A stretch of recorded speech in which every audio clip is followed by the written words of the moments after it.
Hey everybody, my name is Marcus, and in this video I will show you a simple way how you can fix crash on startup and random crashing in Genshin Impact.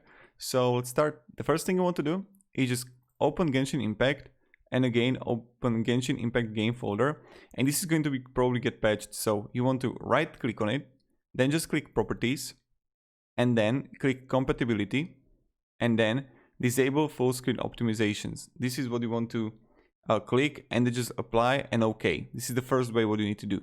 Then the second thing that you need to do, what I recommend, is go to Task Manager, and when you're here, close all the which are going to take your juice from your computer. So Google Chrome, Steam and others, just delete them, right? Then on Genshin Impact, go to details and increase when you're gonna like even open it, go to high. What I would also recommend is changing the graphic settings in a game to lower, so it can like won't crash. Now, the last thing I recommend is opening up your G4 experience and then checking up for updates and download the driver that you got here.